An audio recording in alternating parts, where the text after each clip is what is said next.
used to be in this idea that when I had more money, I would be happy, or when I had a following, or when I had, a little bit less body fat on my body. It was always this setup. What I was really saying is, right now I'm not where I want to be. And as soon as I gave that up, truly gave it up, I had this weird, lots of weird experience, but truly giving it up, I still wanted to live. So even though I was completely satisfied and nothing could improve the moment, and, some of my best experiences in my life have been just me meditating. November 2019, I just went, you know what, I'm going to have this. And my company, like, it exploded. We did like $8.5 million in sales in the next 8 or 9 months. And then we doubled it, but I didn't care. Welcome to the Gratitude Podcast on www.georgianbenta.com, where you'll hear a new story each week that will inspire more gratitude in your own life. Our mission is to inspire 100,000 people to discover how to feel gratitude and live a happy life through the amazing life stories of our successful guests and their actionable tips. And now, the host of our podcast, Georgian Benta. Hi, Gratitude Seeker. Welcome to this really special episode with an author of a really powerful book that I enjoyed reading. It's called You're Not Broken, and it just spoke to me, and it just felt like the words that I was hearing were exactly the words that I needed to hear in this moment in time for me. And it speaks from a higher perspective, and I think it's very necessary for us to see that higher perspective, to connect with that higher perspective every once in a while. And this book really helps you with that. And I love the fact that it always uses the word structure, which resonate with me quite a lot. So today with us, we have the author of the book, You're Not Broken, Chris Duncan. Welcome, Chris. Thanks, Georgian. It's a pleasure to be here. So let us know a little bit more about who Chris is, where you're from. I think you're the first person from your island to be on the podcast. Well, that's good. I'm from New Zealand originally, and thank you so much for having me. It's great to meet you and all the listeners who are seeking to create a better life, and so very grateful to be here on the show with you. So yeah, I'm a New Zealander. I live in Australia and founded the Conscious Education Company and the Magnetic Mind Method about 4 or 5 years ago now to teach people a new way that was passed down to me through some amazing mentors on how to use your superconscious to create miracles and thoughts into things faster than anything else. And the wisdom that I was given, I really didn't believe, and so I will ask the listeners to have open-minded skepticism as I explain and share this. And I really spent some time applying it. I think it's easy to talk about concepts, but people want to be able to have real-world results. So before you click off this podcast, here's why you should listen. The work that I'm going to explain has helped a blind man see again. I helped me build a $15 million company, move to paradise, marry the love of my life. I've had at least 24 people message me in that have had x-ray proof of either the tumors disappearing, broken bones being healed, diabetic medication no longer be needed, of course, making money, creating better relationships. And what is so amazing is in the 2 years since I released a video on YouTube, we've had nearly 12 million people watch that video. And it's why we've written the book, to let people know they're not broken. They can connect to their superconscious. They can have miracle transformations, and they can create a life they love, which brings me to you and to this amazing podcast. That's wonderful. Some amazing results, and that was the exact attitude that I had: open-minded skepticism. So I thought, okay, I might know many of these things, but let's be open-minded and see whether there is something here that I might have been missing, or a new perspective that I didn't look into. So it really delivered, and I'm hoping that our listeners will choose to have an open mind as well, and just have this openness to new ideas and to a new perspective on their life and on how we can live our life. And one of the things that I got to was in my own experience before reading the book was acceptance. The fact that I was enough, and I needed to appreciate and accept things. And I think it's very interesting also, and one of the things that I wanted to talk with you about is this problem orientation and also problem solving. And it's really interesting if you also look at it from a philosophical viewpoint. They are opposites, and what I love about what you wrote in the book is the fact that it's about not working too much on the problems, and also not focusing too much on the problems themselves. Could you explain a little bit this part? Because I love being solution oriented, but I think I might be missing something from what I understood in the book. Thank you. It's a very important point. A very important point. Most of the world is based in what I like to call problem creation mode, problem solving mode. And this is where you have something that you dislike, whether it's your current reality, an illness, a level of income. There's something in your current reality that you decide you don't want. So you set out to solve it. Now, the problem is your identity ends up working against you. So, for example, your current reality is, an illness, or your current reality is scarcity with money, or your current reality is you're lonely. Now, you set out on a path and you say, what I'm going to focus on is creating wealth, or I'm going to create a relationship, or I'm going to create a healthy body. And that makes sense. It's what most of us do. So as we start moving towards those end results, we find ourselves distracted or pulled back. And that's because our identity is actually in conflict with that end result. So if you don't have as much money as you want right now, you'd like to have lots of money. Your current identity is in scarcity or not good enough. Same with health. Your identity is illness. And the challenge with the identity is our identity, your self-conscious egoic center, it doesn't like change. It's got only really one goal, and that's to stay alive. So as you move towards this solution, this more money, this extra, better health, or an amazing relationship, you get about halfway towards it, and your identity starts giving you uncomfortable feelings. Feelings like, I don't know if this is what I want. I don't know if this is right. I don't know if this is me. Or it finds ways to distract you. Now, if you imagine this identity distracting you, pulling your focus to solve it.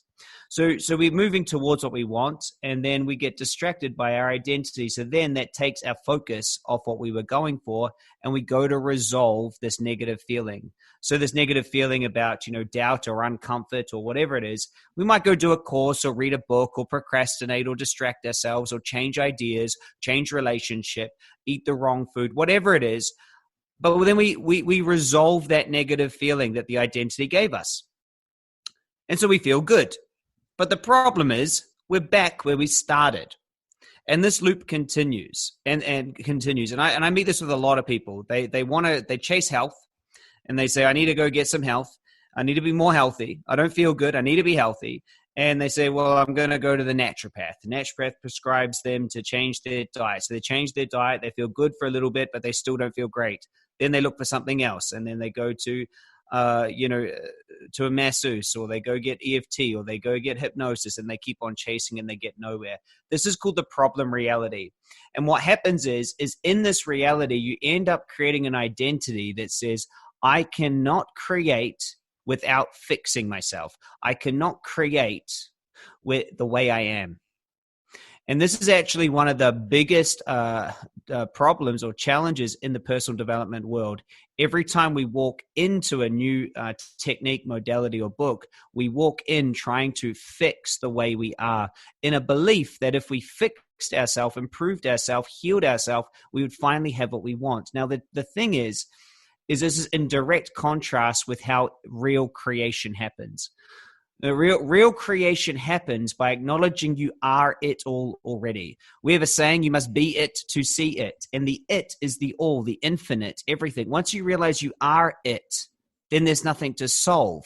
And so rather than going for something to solve a way you feel incomplete, you just create, like an artist turning a blank canvas into an amazing work of art. You're in the creation reality.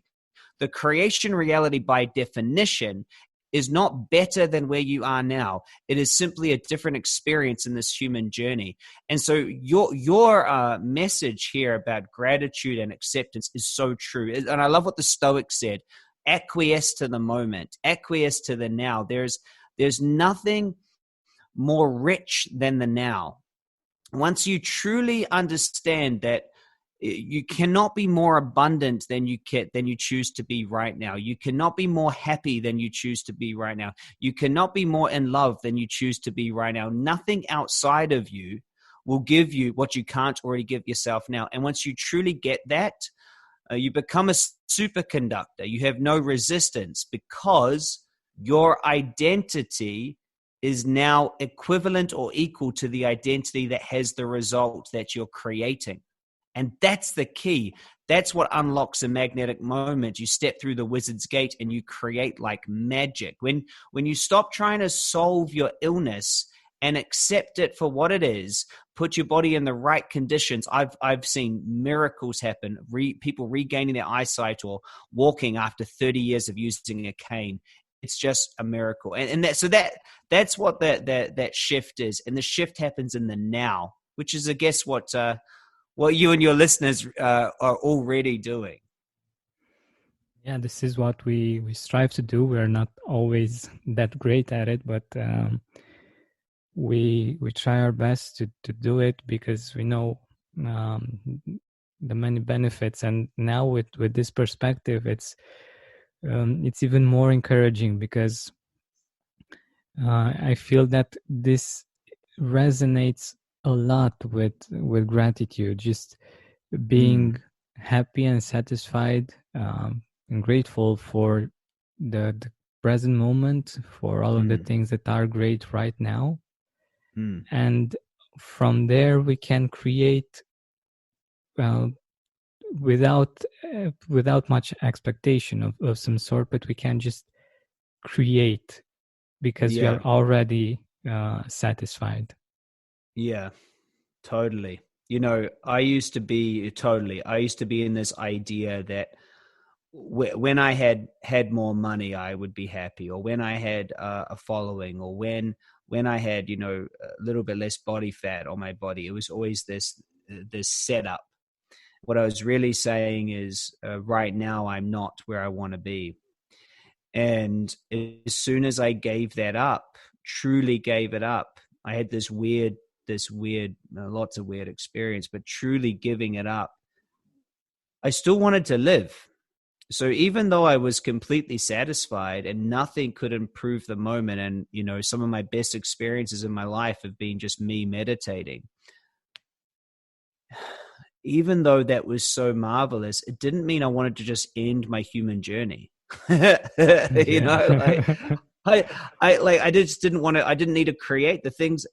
So I started creating from a different orientation, and it got really weird. It was like, I truly didn't matter if I made $1 million or lost it. I would be just as happy.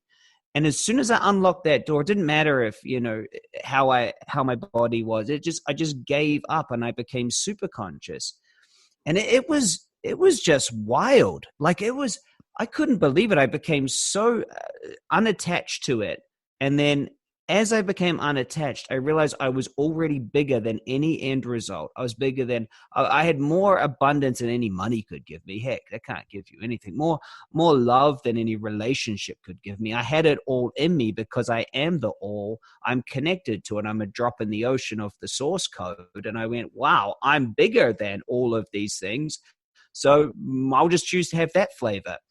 And I remember making the choice, and it was like, November 2019, I just went, you know what, I'm going to have this. And my company, like, it exploded. We did like $8.5 million in sales in the next 8 or 9 months. And then we doubled it, but I didn't care, and there's things like that. And so, exactly what you say is right. When you truly give up the self-conscious limited perspective that a human vehicle has orientated us to through our individuation phase, to use a word from Jung, it's so magical. And it's sometimes the only thing is like you need your manifestations to slow down a bit so you can enjoy them. That so becomes true. the only problem. It's like, hey, can I have a bit of space to enjoy each one of these for a second?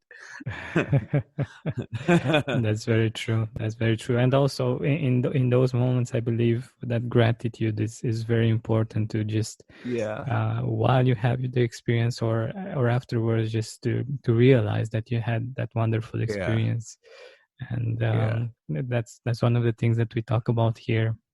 Many times we have great experience in our day, but since everything is happening so fast, we forget to appreciate them more. Just we're just not seeing them. But I also loved how you explained how we got here, and in the sense that you mentioned individuation and our journey from our mother's womb to where we are right now. Can you share a little bit about that as well? Yeah, I have a really great diagram in the book, and so explaining it is a little bit difficult, but I will. We all start out as a creative energy, and we are the all, and we desire a human experience. We desire limitation. The reason why we desire limitation, to fall from grace and to experience a limited form, is without limited edges, you can't experience anything. Without hot, you can't experience cold. So we must become something. By becoming something, we're not everything. That's the definition of limitation. It has an edge. And this is, Jung has a word called individuation, which I've borrowed. And individuation is what happens when we find out that we're human. And we come into this experience. And as we realize that we're not the all, as we realize that there are things we can do to lose the attention or have disapproval from our parents, or be laughed at by our peers, or whatever it is, when we learn that there is things that can happen that we dislike, that we are limited, and then we also learn there are things we can do to get more of what we like, we make up beliefs about how the world is. And between the ages of 0 and 4, we're really searching for how the world is. And by age 7, we've locked it in, and we create a worldview. And this worldview, this problem orientation, this limited viewpoint, it becomes our way to overcome the world. It gives us a point of reference. And typically there's 6. The first one is, I'm not worthy. And this person desires to do really good in the world. Their belief is, if they do enough good in the world, they'll get what they want. This person ends up the most lost and resentful because they do good for everybody else and wonder why no one's doing good for them. And the reason is because they're just not going for what they want. They think, if I start a charity and help all these people, well, then I'll be rich. It's like, well, if I be a good wife, I'll have a good relationship, or whatever it is. It just doesn't work that way. They desire to be worthy of it rather than just have it. The next is not good enough. This was my orientation. I believed, hey, I'm not good enough. And this person focuses on their work. They don't think they are good enough, so they become very good at things, and they put their work in front of them. They say, look how good my work is. And they orientate by, you know, getting a gold star at school and getting a pat on the back and saying, look how good you did, but not actually living through themselves. The third orientation is not belonging. This person always feels overlooked. They don't belong. You know, they don't know their place, and so they spend their whole life trying to search to fit in. The fourth way is insignificant, feeling insignificant, that they're just small. Either this shows up in two ways: either they have no goals, they say I'm going for nothing, I'm happy how it is, or they try to go for becoming really famous and significant. The next way is not capable. So this person will think, well, I'm not capable enough, and they need to gather resources to become capable. They get certifications, and they never have enough time. The not capable orientation was to never have enough time, or I never have enough money, or I don't know the right people. And then the last one is the need to be perfect. This is they're always trying to have themselves be a perfect way. There's a right way and a wrong way. So these 6 orientations, they lock us into basically a orientation in life and a focus. And the focus is to overcome that. And I meet a lot of people who have never let go of this childhood orientation. And the reason is in today's society, we do not have an initiation. So, you know, in ancient times, nearly all cultures, if you look at them, had an initiation. For women, it was at their first menstrual period, and that time in life, their first cycle. And for men, it was around the age 15, 16, and we would learn that we were powerful. And we would learn that those 6 core wounded orientations were just not true. We would learn to overcome them. I don't know about you, but most people that I talk to, they didn't have a formal initiation into adulthood where it says, you are now an adult, you are now powerful. You know, you don't need to belong anywhere. You're already perfect. You're already capable. You are good enough. You're already worth, you're already that. But most of us are 30, 40, 50, 60, 70, 80-year-old children still trying to become perfect or seek approval. And unfortunately, most people stay stuck there. And this is where I meet them. And the first thing as I do is I help them to orient to a new way of being, not by fixing themselves, but by just letting go of the limited viewpoints that created through limitation, so that they can actually live a life as superconscious and as a self-conscious. So that's the big shift. And that shift we call stepping into stepping through the wizard's gate and accessing the magnetic moment. This is when you be it, and it is when you are it all. You know, there's nothing you can do to be more good enough. There's nothing you can do to belong more or less, or have. There's nothing it's already in you. And that's that moment I'm talking about. Once we make that shift, we use a process called the recode.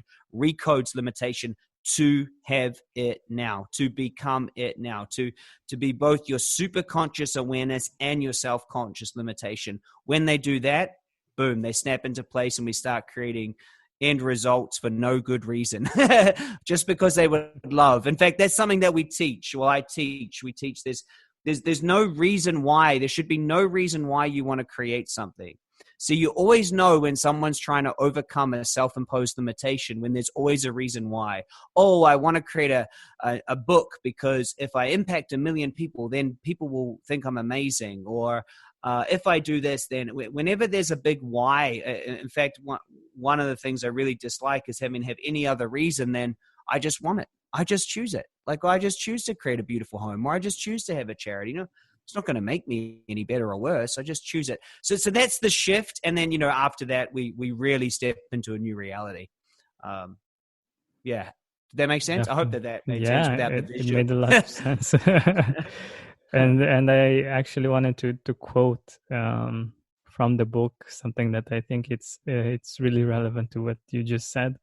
You can create what you love, knowing nothing will give or take away your core satisfaction in life. Amen to that. That's some wisdom. Yeah, it definitely is. And I definitely resonate with this. But one of the interesting things that are happening right now in my own life is it has to do with my identity. So my identity was being very responsible and ambitious and things of this nature. And right now, for some reason, I feel that identity is dying, and Yeah. it's very interesting that it feels like I'm somehow in the middle of nowhere, and I don't know what to do now. You know, if I'm not that, what am I? Yeah, yeah. I know that moment well. I know it well. I guide lots of people through that. So good for you. Good for you. Yeah, thank you. And yeah, it's very interesting that even joy can be scary if it doesn't fit in our identity. If we Mm, are mm, a problem solver, okay, just mm. being joyous, what am I doing? I should solve some problems. I should do some things. Yeah, yeah.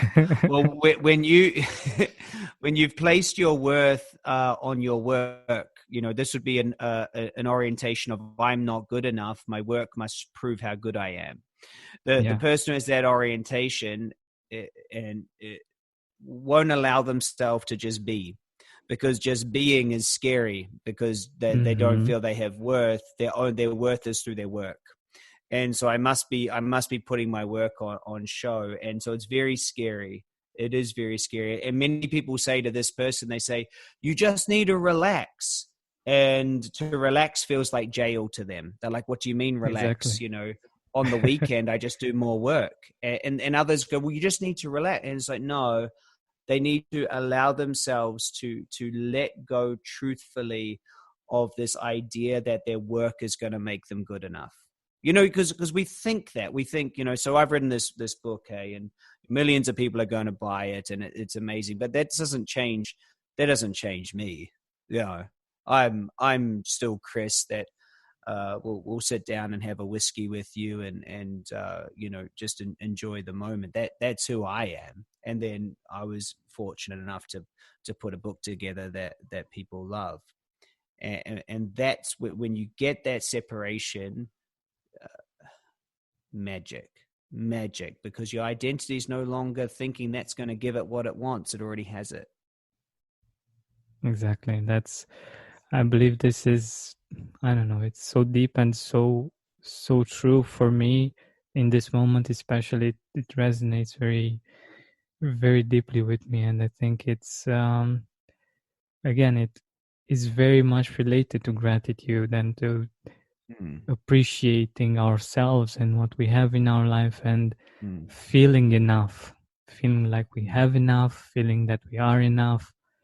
And mm, I think it's something that we, especially nowadays with all of the things that influence us one way or another, the media and social media, mm, it's really not that easy to feel that way and to really mm, experience that. And yeah, gratitude definitely helps us with this bit. mm, There is a question from the book that mm, I really loved, and I think it would be interesting for our listeners to hear it. It goes mm, like this: what would you really love to create for no reason other than mm, you would just love to have it? mm. So good, isn't it? Yeah, Mm, I so think good. it's exactly what you said. How what would we love to create? How would we love to live? Not for, because I think this idea that you mentioned is seen in our society quite a lot. Many people work hard so that they are seen in a certain way, or buy things Mm. so that they are seen in a certain way. Yeah. Can I interrupt? Is that all right? Yeah, sure, Sorry. please. I was like, oops. You know, you have to ask anyone like that. You ask them one question, and I want all the listeners is if that's the thing that can give or take from you, where's the power? If others' opinions can give you a sense of importance, then they can also take it from you. If a relationship you're in can give you love, it can take it from you. So where's the power? Where's the power? Where's the power if money gives you freedom? Where's the power? The power is outside of you.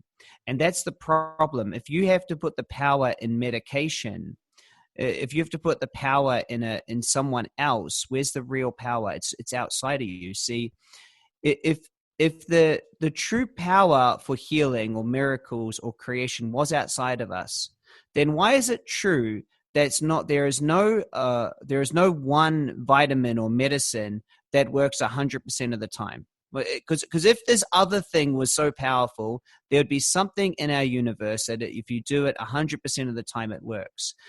Therefore, you must realize that it's the person choosing to be powerful and using. They decide they're powerful. They decide that whatever it is that they're taking or using is going to work. It's their decision. See, we negate the power, and obviously the placebo effect talks more about this as well, is that we have an internal superconscious operating system that we are not using. We're giving the power away, thinking that it's just, if you take this medication, you take this thing, it's lucky dip, you know. The truth is, there's one big pharmacy inside of us. There's a whole world of possibilities that has been unexplored. And so you're right, you know, what would you love to create for no reason? Then you'd love to create it because you already are it all. You can't possibly be more than what you really are. I mean, for goodness sake, we are a creative energy that turned up in a human form and ate some plants and maybe some animals, and created a body out of it. You know, we are a walking, talking intelligence. We are hydrogen molecules and carbon, you know, walking around on a rock. Like that's what we are. You know, you're kidding me that some money or some other human beings that are clapping their particles together is what gives you a feeling? You know, no, it's us. It's inside of us. And that's the missing piece. That's the missing piece in most personal development work, is the person thinks the power is outside of them. Yeah, that's so true. And one other topic that I wanted to bring up is this part of always working on yourself and always healing and always doing these kinds of things. And I loved what you said, that we are never allowed to solve the problem, because if we do, we will not know who we are. Yeah. Can you tell us a little bit more about this idea? Oh, bro, I would love to. I would love to. If you have an identity that's not good enough, that creates a belief, if it had 1 million followers or $1 million, then it would be good enough. It will never allow you to have that result, because if you were to achieve that result, it would have to give up its way of being. It would have to die because of the whole setup, you see. If I create this, I am good enough, yet my identity is someone who is not good enough. Therefore, I can never touch that. Otherwise, everything I know how the world is will have to die. So some people think it's an option whether or not they want to share and do what I'm suggesting. But it's always an option, obviously. You will never, ever create something that is in contrast to the way that your identity believes the world is now. You cannot. Your identity will have to die. The only way is now, to shift now. Once you now are good enough, then you just choose what you want, and you know it doesn't change you. Does that make sense? You know? Yeah. Gosh, it's so big, isn't it? It's so big. Yet we go and we think, oh, you know, if I had that relationship, if I had that body weight, then, you know, then I'd be worthy. Then I'd be worthy of blah, blah, blah. And so you'll never have that because your unworthy identity will never give up its way of being in order for you to have it. It's a complete self-conscious ego setup that is completely unworkable, and your life will just flow like a pendulum. Back and forth, never being allowed to have it for long enough to enjoy it, always having it fall apart. And when you get that, listeners, I'll be so happy for you. Your life will already be good enough. You won't need to create anything, but you'll find that everything just falls into place. Yeah, you will create just for the sake of it, and Yeah. I think that's amazing. And this makes so much sense. Like if we're just open to this idea, it it just fits right in. And I think it's something very powerful that we can open up to and explore. Just see how it feels for us, how it feels in our body, right? Right. I mean, the worst case, if you choose to just feel good now, and if you choose to just be happy now, the worst case is you'll just be really happy. And you know what the fear is? The fear is someone says, but Chris, if I believe I'm good enough now, where will my motivation go? They say, well, if I feel happy and content now, where will my motivation go? And I'm like, haha, it just showed itself. It just showed how dysfunctional it is. It just showed you that it will never give up the feeling of being dissatisfied. You just proved my point. That you're so scared of losing motivation. Just think about this: is I want to be motivated to achieve the goal to finally be good enough. And I'm saying, well, why don't we choose to be good enough right now? Oh, but I'll lose my motivation. Why did you want the motivation? To get to this end result so I could finally be good enough. Let's think about that. So it's like, it's like the worst case is you're just going to feel the way you want to feel in the future now. And maybe you'll have some different goals because you'll realize those other goals were actually not really what you wanted.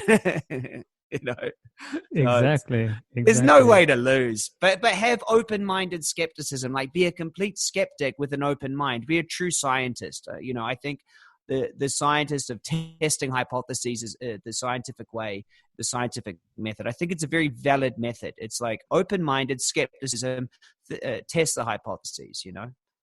Exactly, and see for yourself and see how it feels, what's happening, what's not happening, and it's important also to be aware of the things like you said, what's happening inside when you feel that you're already good enough. Okay, you're thinking about motivation, then it might be that it's still that part of you that feels that it needs to do something to be good enough. So I think it's this is very powerful and yet very simple, and I think the wisest things in the world are simple. I agree. So we're nearing the end of our time together, and it's been a real pleasure. It's been a lot of fun. And I wanted to ask you if you can share with our listeners where can they get the book, You're Not Broken, and also get in touch with you. Yeah, thank you. And thank you so much for the opportunity to speak with your listeners. It's a pleasure. I'm on all social medias, Christopher M. Duncan. The book is at you'renotbroken.com. You can obviously find it on Amazon and everywhere else as well. The best place for me is to get me on YouTube or social media and say hi. I've got a few free trainings out there which you can enjoy about this process. But grab the book. Your life will never be the same again. Truthfully, when you learn how to orient as a creator and have a working relationship with your superconscious, your life will be magic. And that's just true. Yeah, it makes perfect sense. Thank you so much for being with us here and for being so present, and for sharing all of the knowledge and wisdom that you have acquired, and just for writing the book as well, and for giving us this perspective. Thank you. Thanks, man. Hey, Gratitude Seeker, thank you so much for taking the time to listen to this interview. I really appreciate it. And if you could think of one person that would also benefit from it, share it with them. It might actually be the inspiration that they need to make their day, or maybe even their life, much better. Thank you so much once again. This has been Georgian Benta. Don't forget to keep seeking and spreading gratitude.